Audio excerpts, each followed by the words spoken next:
आप ये अंदाजा ना लगाएं कि कलयुग हमारे समय पर आया या हम कलयुग को देख रहे हैं या कलयुग हमको देख रहा है। इस व्यर्थ विचार को छोड़ दें, ऐसे कलयुग ना जाने कितने निकल चुके हैं। ऐसे द्वापर, त्रेता, सतयुग ना जाने कितने निकल चुके हैं।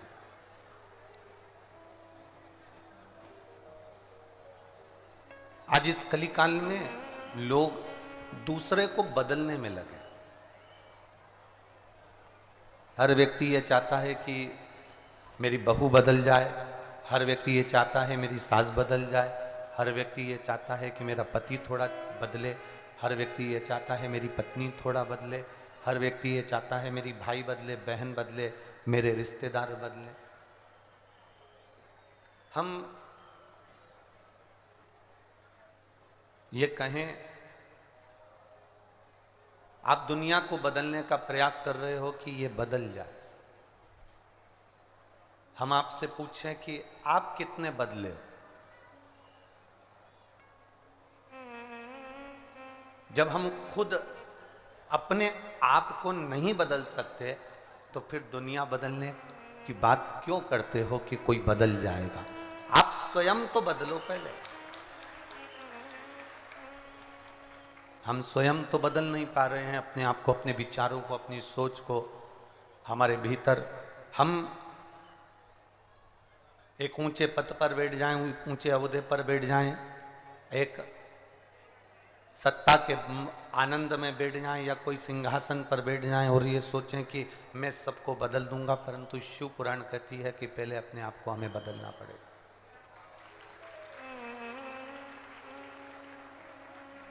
प्रवचन देना, कुछ कहना, बोलना बड़ा सरल है, बहुत सरल। कुछ कहना सरल है। आपको कहने का मौका मिले ना तो आप बहुत कुछ कह सकते हो। दूसरे को बोलना बड़ा सरल, दूसरे को कहना ये बहुत सरल है, पर अपने आप को थोड़ा सा बदलना, अपने आप को थोड़ा सा चेंज करना, ये थोड़ा कठिन।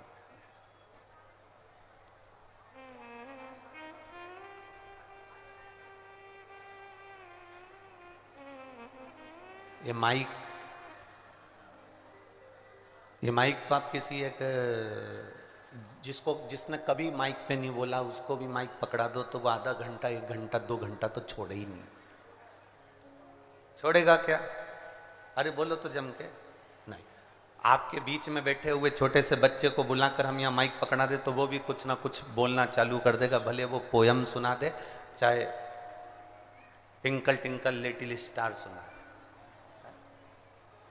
ए फॉर एप्पल सुनाए चाहे बी फॉर बॉल सुनाए, आ से अनार का बोले चाहे आ से आम का बोले, वो कुछ ना कुछ बोलेगा।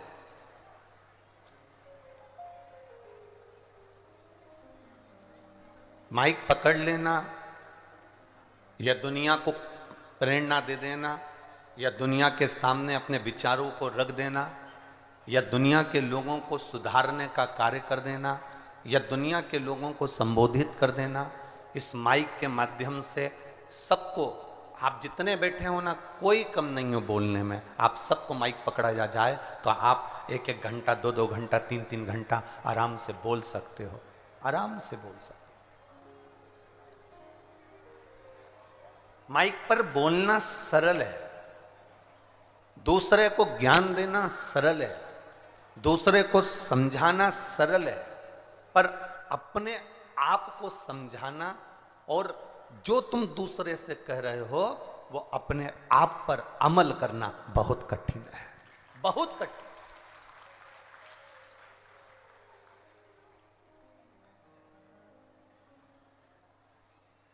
हम हमेशा आपसे एक बात कहते आए हैं कि कहना सरल है पर करना कठिन है, बहुत कठिन है करना। तुम्हारे घर में 4 मेहमान आ जाए ना तो तुम उथल पुथल हो जाओ। यहाँ कोई क्वांटिटी नहीं, कोई गिनती नहीं कि कितना लाख आदमी, कितने लाख भक्त यहां पहुंचने वाले, कोई गिनती नहीं, कोई अंदाजा नहीं है। जिसने श्रीमद् भागवत को अपनी जिंदगी में उतारा हो वो भागवत कहे, जिसने राम जी के चरित्र को अपनी जिंदगी में उतारा हो वो राम कथा कहे, जिसने नारायण भगवान के चरित्र को उतारा हो वो विष्णु पुराण कहे। जब वो कहता है तो जीवन में वो चीजें असर करती है, वो चीजें लॉक करती है।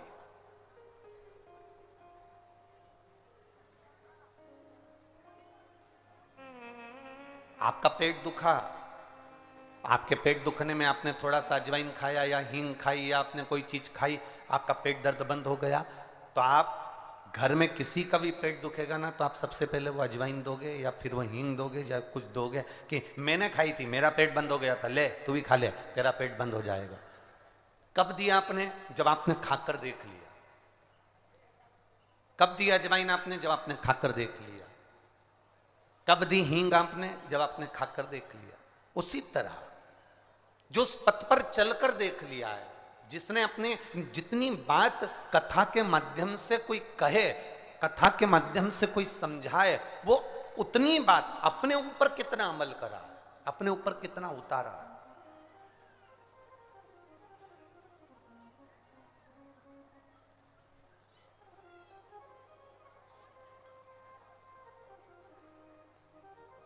एक बात आप लोगों से कहना चाहेंगे, बहुत ध्यान से सुनिएगा।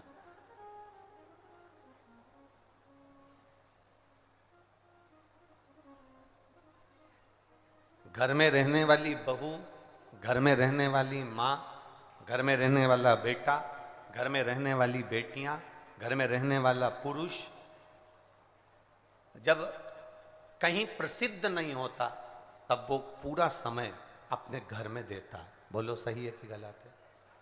अब वो मालूम पड़े किसी समाज का अध्यक्ष बन गया, कोई उसको पद मिल गया, वो विधायक बन गया, वो सांसद बन गया, मंत्री बन गया और ऊपर ऊपर ओहदे पर वो सचिव बन गया, पद पर पहुंचता गया।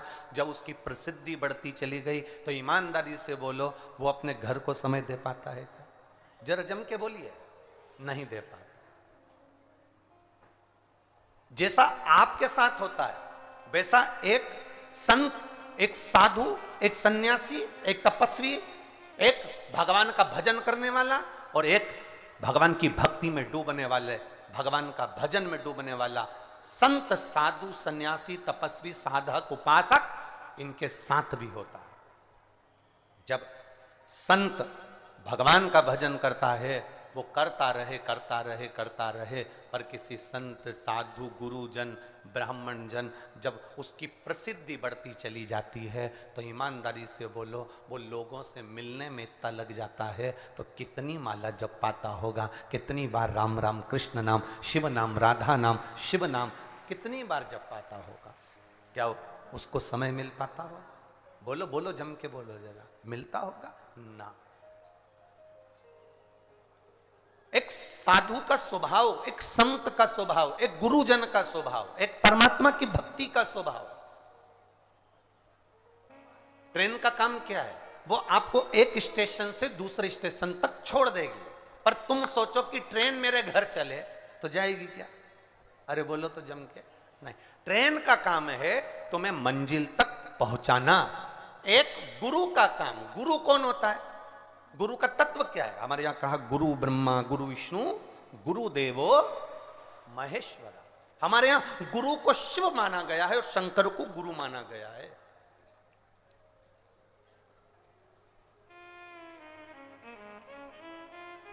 हमारे यहां शिव को गुरु और गुरु को शिव मान लिया गया। हमारे यहां कहा गया कि संसार के जितने गुरु हैं वो शंकर का एक अवतार है। वो कहे तुझ में रब दिखता है यारा, मैं क्या करूं? सब में वो नजर आ रहा है, सब में।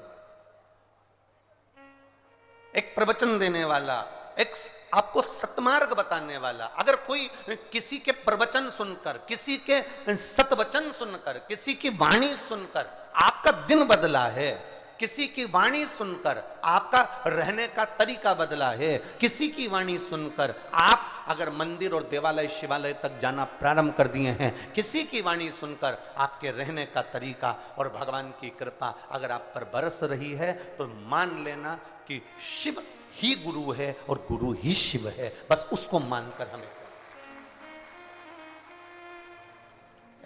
हमारे छत्तीसगढ़ का एक भजन बड़ा अच्छा है, वो गुरु महा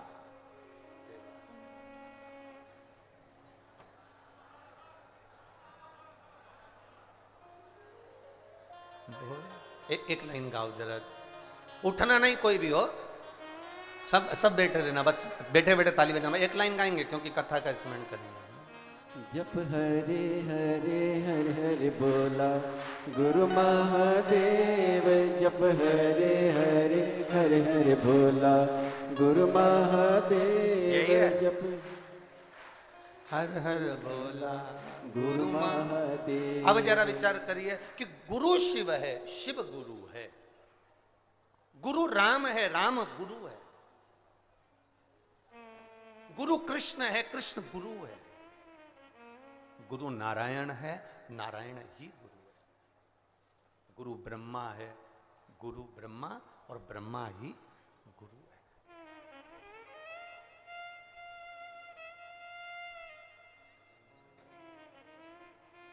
जिसकी वाणी सुनकर आपको मंजिल मिल जाए, जिसकी वाणी सुनकर आप अपने जीवन में थोड़ा सा सुधार कर लो, तो समझ लो कि शिव गुरु का दर्शन हुआ है, शिव गुरु की वाणी मिली है, ब्रह्मा गुरु की वाणी मिली है, विष्णु गुरु की वाणी मिली है।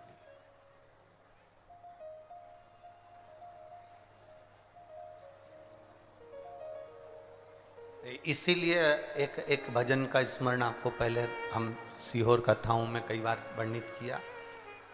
ऐसी प्रेम भिक्षा लाना रे गुरु ने। आता है कोई लाइन? किस किस को आती है? सबको आती है? जरा गुनगुनाओ इस लाइन को, बजाना नहीं है, बस केवल साथ में गान गुनगुनाओ। ऐसी प्रेम भिक्षा लाना रे गुरु ने मंगाई, गुरु ने मंगाई, सतगुरु ने मंगाई, गुरु ने मंगाई, सतगुरु ने मंगाई। पहली भिक्षा जो जल की लाना, पहली भिक्षा जो जल की लाना, वहाँ बावड़ी के पास न जाना, वहाँ बावड़ी के पास न जाना। ऐसी गगरी भर के लाना रे गुरु ने मंगाई, गुरु ने मंगाई, सतगुरु ने मंगाई, गुरु ने मंगाई, सतगुरु ने मंगाई। गुरु जल की गगरी भरने को नहीं कहता, गुरु जिस ट्रेन में आपको बिठाता है, वो ट्रेन आपके घर तक स्वयं, ये केवल हम कह रहे हैं ये मत मानो, तुम तो महाभारत के चरित्र से मानो ना, कि गुरु कह रहा है कि ट्रेन में सफर करो पर ट्रेन तुम्हारे घर तक नहीं जाती। ये महाभारत के चरित्र में भी आया, जब द्रौपदी का चीर खिंचाया, सबके सामने रोई, आखिरी में गुरु द्रोणाचार्य के सामने गई और गुरु जी से कहा, गुरुदेव मेरा चीर खिंचा रहा है गुरुजी, मुझे नग्न अवस्था में लाया जा रहा है गुरुजी, मैं आपकी शिष्या हूं गुरुदेव, मैंने आपसे गुरु मंत्र लिया है गुरुजी, आपने मुझे गुरु दीक्षा दी है गुरुदेव, कोई साथ नहीं दे, कम से कम गुरु तो साथ देगा ना, आप तो मेरा साथ दो। गुरु द्रोणाचार्य ने कहा, सुन बेटी द्रौपदी, इस सभा में जितने बैठे हैं कोई तेरा साथ नहीं देगा। द्रौपदी, इस सभा में जितने बैठे हैं कोई तेरा साथ नहीं देगा। द्रौपदी, मैं तेरा गुरु हूं, मैं भी तेरा साथ नहीं दूंगा। ये जो कहा गया वो महाभारत भी कर रही है कि ट्रेन आपके घर तक नहीं जाएगी, मंजिल तक छोड़ देगी, घर तक ट्रेन नहीं जाएगी। तो गुरु ने भी कह दिया, मैंने भले तुझे गुरु मंत्र दिया है पर मैं तेरे चीर को नहीं बचा सकता। तो द्रौपदी ने पूछा फिर हम करे तो करे क्या? तब गुरु ने कहा एक काम करो कि जो मैंने तुमको मंत्र दिया था उस मंत्र को तुम जपना प्रारंभ करो, तब तुम मंजिल तक पहुंच जाओगे। ट्रेन तुम्हारे साथ तक घर तक नहीं जाएगी, पर इतना याद रखना गुरु ने जो तुम्हें चरण दिया है, गुरु जी ने जो तुम्हें चलना सिखाया है सतमार्ग की ओर, उन पांवों से चलकर तुम जाता वहां तक जा सकते हो। गुरु नहीं जाएगा साथ, तुम्हारी मंजिल तक तुम्हारे कदम ले जाए। और द्रौपदी ने पुकारा भगवान को, द्रौपदी ने आवाज लगाई भगवान को, और भगवान ने जब द्रौपदी को जब दर्शन दिया, द्रौपदी का चीर खींच रहा था, द्रौपदी का चीर खींचा जा रहा था और भगवान आए। तुम सोचो कि तुम्हारी दुख की घड़ी में सियोर वाला महाराज आकर खड़ा हो जाएगा? जी इस अंदाजे में मत रहो। तुम्हारे शरीर में कष्ट है, तुम सोचो कि सियोर वाला महाराज हमारा कष्ट मिटाएगा, इस अंदाजे में मत रहो। हम कोई ईश्वर नहीं, हम कोई भगवान नहीं, हम तुम्हारे जैसे इंसान हैं। बस इतना याद रखना, सीहोर वाले गुरु जी का दुख भी महादेव ने मिटाया है, तो आपका दुख भी महादेव ही मिटाएगा।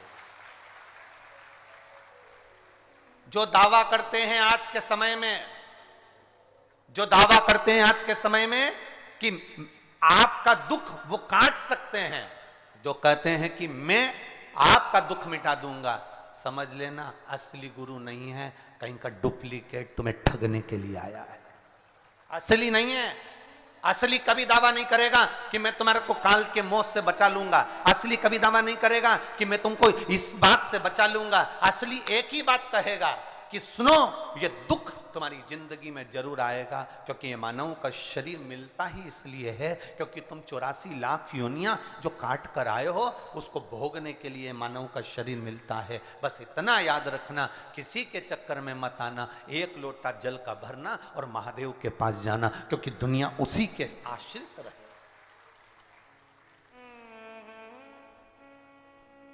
अंत समय प्रभु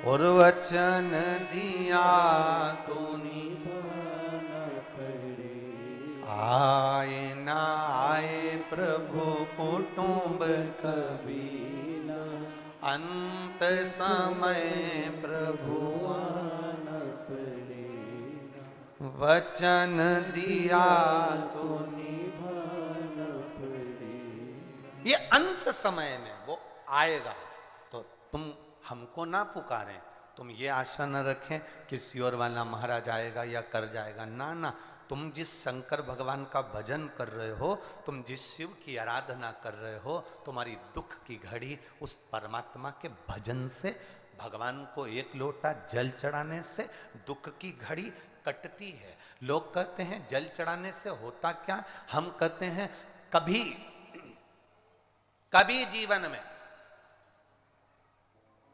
सबके हाथ जोड़कर देख लो, फिर एक बार महादेव के हाथ जोड़कर देख लेना, आपको मालूम पड़ जाएगा कि जल चढ़ाने से होता क्या।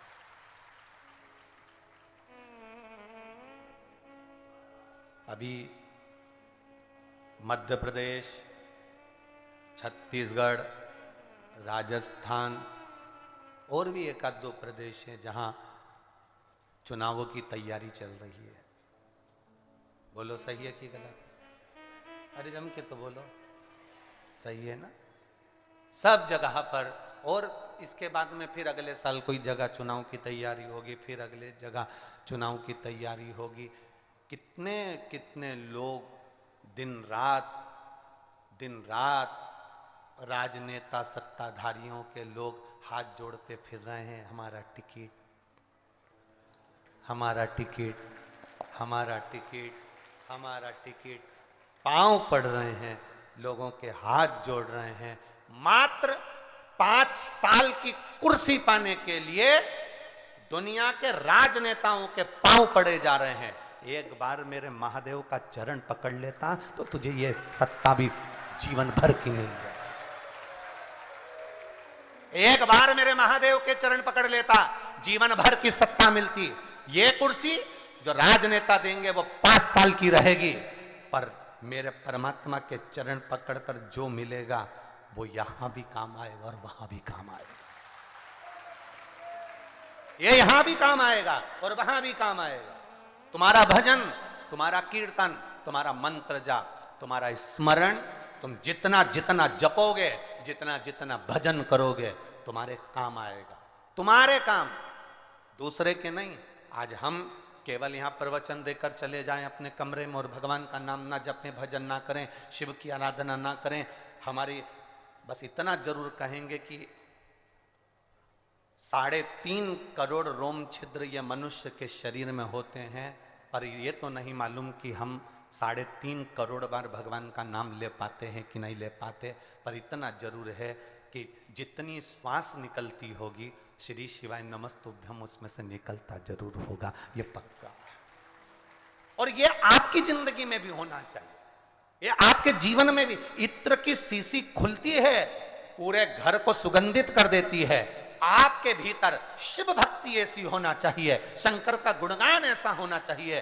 शंकर के मंदिर जाओ, शिवालय जाओ, भगवान की कथा सुनो, भगवान का भजन करो, जनमानस के लिए सेवा करो। ये आस मत रखना कि मुझे कोई पद मिलेगा, देने वाला तो वो विश्वनाथ है, कहां बिठाएगा आपको भी नहीं मालूम पड़ पाएगा। कहां बिठाएगा आपको भी नहीं मालूम पड़ पाएगा। भजन में जितना बन सकता है उतना स्मरण करिए, भक्ति में जितना बन सकता है उतना स्मरण करिए।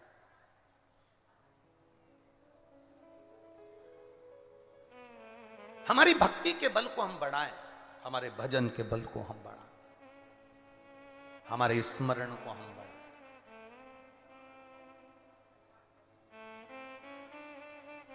जिसने शंकर के मंदिर की सफाई करी है, जिसने शंकर के मंदिर में पुताई करी है, शंकर के मंदिर में जाला साफ करा है, शंकर के मंदिर का विस्तार किया है, जिसने शंकर के मंदिर में 4 चांद लगाए हैं, भगवान भोलेनाथ भी उसकी जिंदगी में 4 चांद लगा देता है। भगवान भोलेनाथ उसकी जिंदगी में 4 चांद लगा देता है। जो शंकर की भक्ति में डूबा, जो शिव की एक लगे शंकर के स्मरण में। हम आपसे भी कहेंगे, आपके नगर में, आपकी कॉलोनी में, आपके मोहल्ले में, आपकी सोसाइटी में, आपकी गली में शंकर का ओटला है, आप 50 महिलाएं मिलकर शंकर भगवान के ऊपर छत बनाने का प्रयास करना। आप 50 महिला मिलकर शंकर भगवान के मंदिर में फर्श लगाने का प्रयास करना। आप 50 महिला मिलकर शंकर के मंदिर में सफाई करने का प्रयास करना। आप 50 महिला मिलकर शंकर जी के मंदिर को सुंदर बनाने का प्रयास करना। जो 50 महिला शंकर के मंदिर में काम में लगी हैं, वो अपना नाम एक डायरी में लिख कर रखना और 2 साल 1.5 साल लगातार बाबा की सेवा करते रहना। 1.5 साल में जैसे जैसे मंदिर चमका है, वैसे वैसे बाबा आपको चमकाता चले जाता है।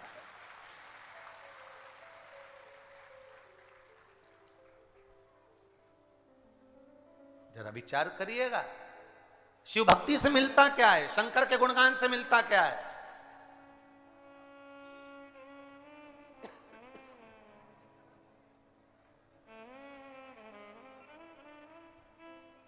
क्या दिया भोलेनाथ ने, ये आप भी जानते हो और हम भी जानते हैं। शिव क्या दिए? खाली न जाता कोई दर से तुम्हारे, खाली न जाता कोई दर से तुम्हारे, मैं भी खड़ा हूँ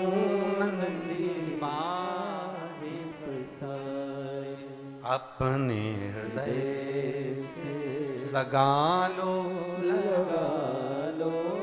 गिरा जा रहा उठा लो। शिव क्या दे देता है? भगवान शंकर क्या प्रदान कर देता है यह अंदाजा नहीं जीव।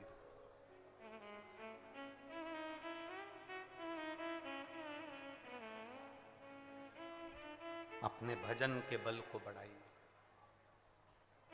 प्रसिद्धि बहुत ज्यादा पॉपुलर होने पर, बहुत ज्यादा प्रसिद्धि होने पर भगवान का भजन छूट जाता है, कम हो जाता है। मिलते मिलते शरीर में इतनी थकान हो जाती है कि आप कैसे राम नाम जपोगे, कैसे कृष्ण नाम, कैसे शिव नाम जपोगे, कैसे आप भगवान का नाम जपोगे, कैसे?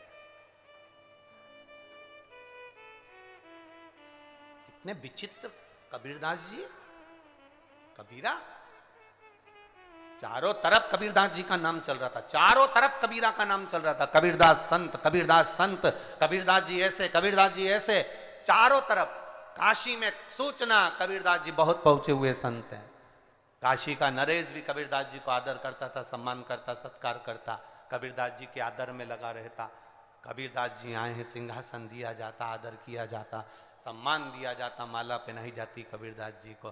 कबीरदास जी ने सोचा मेरी जिंदगी नरक कर देंगे ये सब मिलकर, ये सब मेरे जीवन को नष्ट कर देंगे। एक दिन कबीरा ने बस एक रंग की मिली हुई पानी की बोतल उठा ली और अपने बंधुओं से कह दिया, एक काम करोगे, मेरी प्रसिद्धि ज्यादा हो गई है इसलिए मैं तुम्हारे कंधे पर हाथ रखकर लड़खड़ा कर चलूंगा। लोगों को लगेगा कि मैं बिगड़ चुका हूं और लोग मेरे से पीछा छुड़ा लेंगे, पीछा छुड़ाएंगे, फिर मैं भगवान के भजन में लगना प्रारंभ हो जाऊंगा। अगर ये पीछा नहीं छुड़ाएंगे तो भजन नहीं हो पाएगा, भजन नहीं हो पाएगा मेरा। कबीरा ने अपने साथियों के कंधे पर हाथ रखा, हाथ में रंग की पानी की बोतल हाथ में रख ली और लड़खड़ाता हुआ कबीरा जाने लगा। पूरे गांव के लोग थू-थू करने लगे, बताओ गजब कर दिया जी, गजब कर दिया जी, गजब कर दिया जी। इतने बड़े विद्वान संत, इतने बड़े पहुंचे हुए संत, इतनी विद्वत्ता रखने वाले, इतना लोगों को ज्ञान देने वाले, और ऐसा काम कर रहे हैं। सारे गांव के लोग थू-थू करने लगे। राजा के पास सूचना गई, राजा ने कबीरा को बुलाया तो कबीरा वहां भी वो रंग की बोतल लेकर, पानी की बोतल लेकर दोस्तों के कंधे पर, सखाओं के कंधे पर और शिष्यों के कंधे पर हाथ रखकर चल दिए। हाथ रखकर गए कबीरदास जी। राजा ने कहा तुम इतने पहुंचे हुए संत हो, इतने विचित्र साधु हो, इसके बाद भी ये गंदा काम कर रहे हो? हमने तुम्हारा सम्मान करा, आदर दिया, सत्कार किया, ये तुम क्या कर रहे हो? और राजा ने भी शब्द कहना प्रारंभ करे। दुनिया के लोग थू-थू करने लगे, अब शब्द कहने लगे, ताने देने लगे। इतनी देर में कबीरा ने हाथ की पानी की बोतल का पानी नीचे फेंका। कालीन कीमती था, करोड़ों के कालीन पर जब वो पानी फेंका, कबीरदास ने हाथ से उस पानी को मचाना प्रारंभ कर दिया। मचाना प्रारंभ करा, कबीरा ने उस पानी को मचाना प्रारंभ करा। जब पानी को मचाया गया तब राजा को क्रोध आ गया, मेरे करोड़ों के कालीन को ये बताओ इसने गंदा कर दिया, करोड़ों के कालीन को गंदा कर दिया। ये तो नशे में धुत है, इसको तो शुद्ध नहीं, ले जाओ इसको बाहर। राजा ने बाहर भगा दिया। बाहर गए, कबीरा ने अपने सखाओं से कहा, अपने शिष्यों से कहा, तुमने मेरी लाज बचा ली। मेरी प्रसिद्धि बहुत हो गई थी, लोग मुझे पूछते बहुत थे, भगवान की तरह मानने लगे थे, पर तुमने मेरी लाज बचाई। अब लोग मुझसे नफरत करते हैं तो मैं एकांत में बैठकर भजन कर सकता हूं, ये प्रभु की कृपा है। एक दिन कबीरा एक कमरे में बैठकर भगवान का भजन कर रहा था। राजा बड़ा विद्वान था, काशी का राजा बड़ा विद्वान था। राजा ने कबीरा को देखा और कबीरा अलमस्त होकर भगवान के भजन में लगे थे, तो राजा कबीरा के पास पहुंच गए। महाराज बहुत चतुर हो तुम, बहुत चतुर। कबीरा ने पूछा राजा से, क्या बात है महाराज, क्या हो गया? काय का चतुर, में तो पीने लगा, गलत हो गया, गंदा हो गया, और तुम कह रहे हो चतुर। अरे महाराज मैं सब जानता हूं, तुम्हारी प्रसिद्धि सब जगह हो गई थी, तुम भजन नहीं कर पा रहे थे, इसलिए तुमने अपने आप को बदनाम करवा लिया और तुम भजन में लग गए। अपने आप को तुमने बदनाम करवा लिया और तुम भजन में लग गए। पर एक बात पूछना चाहता हूं, राजा कहता है, मेरे यहां आप खड़े थे, कालीन पर तुमने पानी फेंक दिया था, मैं जानता था वो मदिरा नहीं थी, पानी था।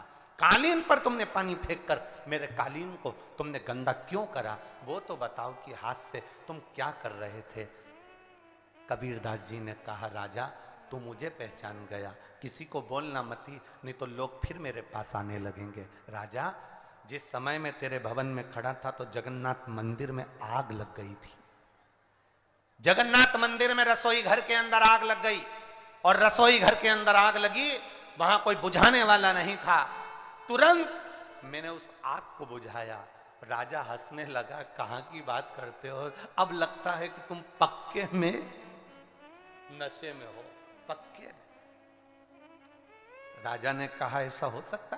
राजा ने अपने दूतों को भेजा, जाओ जरा पता करो जगन्नाथ मंदिर में इतनी तारीख को इतनी बजे इतने समय पर क्या आग लगी थी, और बुझाई किसने। तब जाकर दूतों ने मालूम करा कि जगन्नाथ मंदिर के रसोई घर में आग लग गई थी। कोई नहीं था, लोग पानी ढूंढ रहे थे, ना जाने कहां से पानी की वर्षा हो गई अंदर, और पूरी की पूरी आग बुझ गई, पूरी की पूरी आग समाप्त हो गई। जब जाकर दूतों ने राजा से कहा, राजा ने जाकर कबीरा के चरण पकड़ लिए। कबीरदास, तेरी जैसी भक्ति दुनिया में कोई नहीं कर सकता, कौन करेगा,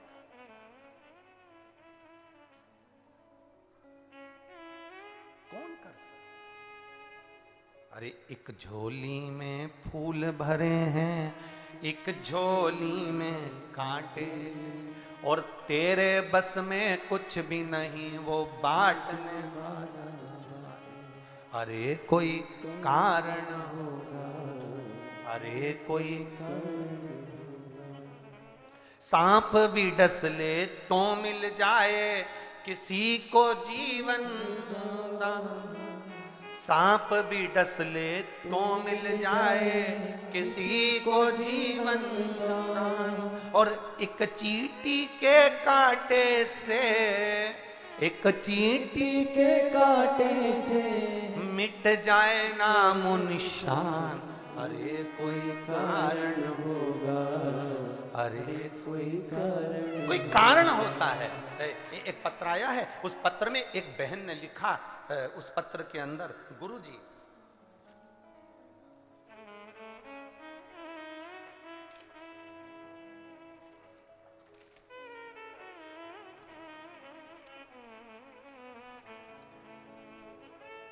संगीता कौशिक, राजनांदगांव, सिंदई।